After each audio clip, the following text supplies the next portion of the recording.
अस्सलामु अलैकुम वरहमतुल्लाहि वबरकातुहू। उम्मीद है कि आप लोग खैर आफियत से होंगे। मैं आप लोगों के लिए यहाँ मक्कतुल मुकर्रमा में दुआ कर रहा हूँ।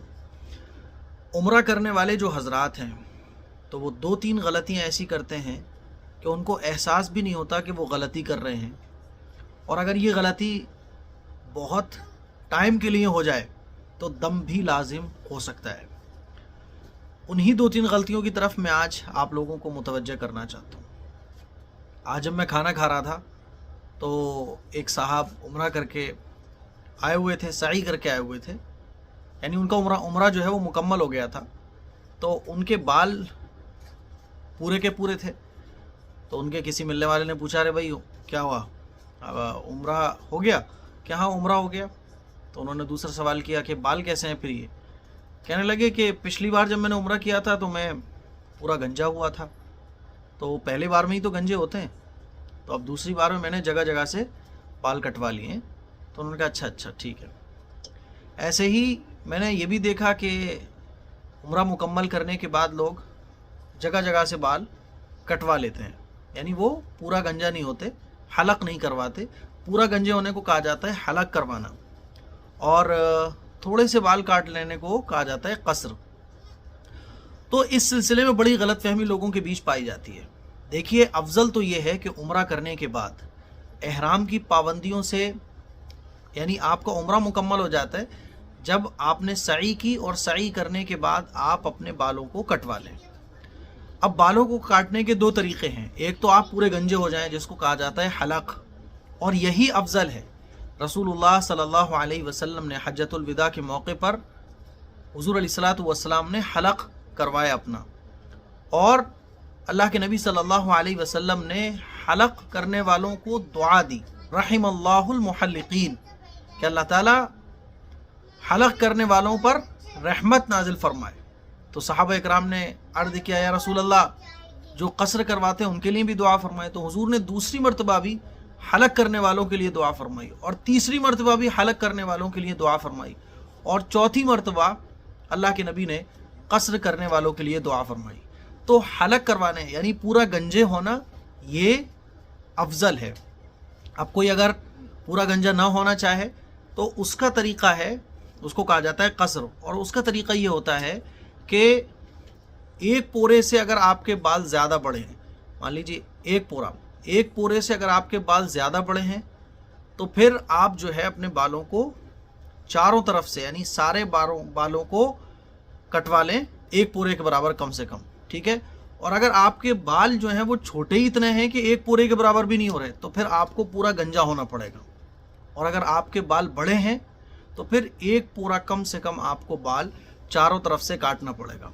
ये जो चलता है ना कि थोड़े इधर से काट दिए, थोड़े इधर से काट दिए, तो याद रखें चौथाई सर के बाल एक पूरे के बराबर काटना ये ज़रूरी है एहराम की पाबंदियों से निकलने के लिए। थोड़े से इधर से कैंची पड़वाई, थोड़ी सी इधर से पड़वाई, थोड़ी सी इधर से पड़वाई। अगर वो चौथाई सर के बराबर बाल आपके नहीं कटे, यानी चौथाई सर के बराबर एक पूरे बाल आपके नहीं कटे चौथाई सर के, तो आप एहराम की पाबंदियों से बाहर नहीं निकलोगे। इसका बड़ा ख्याल करने की ज़रूरत है। इसीलिए बेहतर ये है कि आप पूरे सर के बालों को एक पूरे के बराबर कम से कम चारों तरफ से कटवाएं, यानी पूरे सर के बाल, ठीक है। एक कैंची इधर पड़वा ली, एक इधर पड़वा ली, ये तरीक़ा बिल्कुल भी दुरुस्त नहीं है। तो अफजल तो है गंजा होना, और अगर आप गंजा नहीं होना चाहते तो आप कसर करा सकते हैं। कसर करने का तरीक़ा यही है जो मैंने अभी आप लोगों को बताया। अब एक दूसरा मसला ख़वातीन का आता है। ख़वातीन का जो एहराम है वो उनका चेहरा है, ठीक है, यानी चेहरे को वो कवर नहीं कर सकती, चेहरे पर कोई कपड़ा नहीं डाल सकती। तो ख़वातीन को जो एहराम होता है वो उनका चेहरा होता है। अब ख़वातीन गलती क्या करती हैं? सर को छुपाना ख़वातीन के लिए ज़रूरी है। अब वो क्या करती हैं कि जिस कपड़े से अपने सर को छुपाती हैं, तो सर कहाँ से शुरू होता है? जहाँ से ये बाल शुरू होते हैं ना, यहाँ से सर शुरू होता है। तो वो अपने दुपट्टे को, अपने कपड़े को यहाँ तक ले आती हैं ऐसे करके, ये तो माथा भी छुप जाता है। हालांकि माथा ये चेहरे में आता है, और चेहरा जो है ये ख़वातीन के एहराम में दाखिल है, यानी ख़वातीन का जो एहराम होता है वो चेहरे में होता है। अब जब आपने ऐसे कर लिया, और अगर ये 24 घंटे से ज़्यादा आपका ऐसे ही रहा, तो आप पर दम واجب ہو جائے گا۔ بات سمجھ آ رہی ہے؟ یہ غلطی ایسی ہے کہ 99.9 خواتین کو میں نے دیکھا ہے کہ ان کا جو احرام ہوتا ہے چہرے میں ہوتا ہے اور وہ چہرے کو ہی ایسے کرے ہوئے ہوتی ہیں، یعنی بعض دفعہ تو بھوں تک ان کا دوپٹہ آ رہا ہوتا ہے۔ تو یہ غلط طریقہ ہے۔ آپ کی پیشانی کھلی ہونا چاہیے اور آپ کا جو دوپٹے سے آپ نے اپنے سر کو کور کیا ہے تو وہ صرف سر کور ہونا چاہیے، ماتھا کور نہیں ہونا چاہیے، ٹھیک ہے؟ تیسری غلطی جس کی طرف میں آپ لوگوں کو توجہ دلانا چاہتا ہوں وہ غلطی ہے کہ احرام کی چادریں باندھتے ہوئے آپ اس کا خیال کریں کہ آپ کی جو نیچے والی چادر ہے وہ ناف کے اوپر تک ہو۔ ہوتا کیا ہے کہ آپ نے نیچے چادر باندھی احرام کی اور ناف سے نیچے آپ کی چادر ہے، یعنی ناف آپ کی کھلی ہوئی ہے، تو ناف یہ سطر میں داخل ہے، اور جب ناف سطر میں داخل ہے تو ناف تو آپ کی کھلی ہوئی ہے۔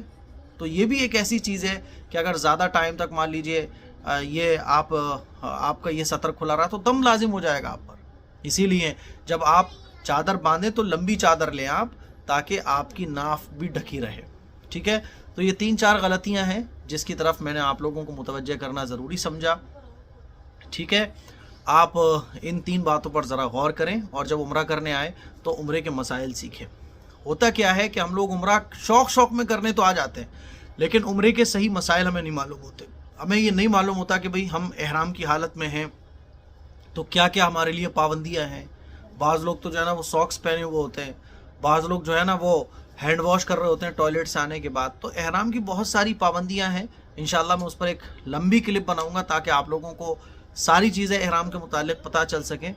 بس یہ کہنا چاہتا ہوں کہ جب عمرہ کرنے آ رہے ہیں، آپ پیسہ خرچ کرنے آ رہے ہیں، اللہ کی عبادت بھی کرنے آ رہے ہیں، تو آپ کو پتہ ہونا چاہیے عمل علم کے بغیر نہیں ہو سکتا۔ اگر عمل آپ کرو گے علم کے بغیر تو پھر عبادتیں خراب بھی ہو سکتی ہیں۔ اسی لیے پہلے علم حاصل کیجئے۔ جب آپ اتنا لمبا سفر کر کے آ رہے ہیں، اتنی محنت کر رہے ہیں، خانہ کعبہ کا طواف بھی کر رہے ہیں، سعی بھی کر رہے ہیں، ہے نا، اور آپ اللہ کی عبادت بھی خوب کر رہے ہیں، تو علم حاصل کر لو تھوڑا سا، تو آپ کی عبادتیں بچ جائیں گی، آپ کی عبادتیں خراب ہونے سے بچیں گی، آپ کو پتہ چلے گا کہ کیا صحیح ہے کیا غلط ہے۔ تو مجھے امید ہے میری یہ باتیں آپ لوگوں کو اچھے طریقے سے سمجھ آ گئی ہوں گی۔ اس کے لیے شیئر کریں، دوسروں تک پہنچائیں۔ السلام علیکم ورحمۃ اللہ وبرکاتہ۔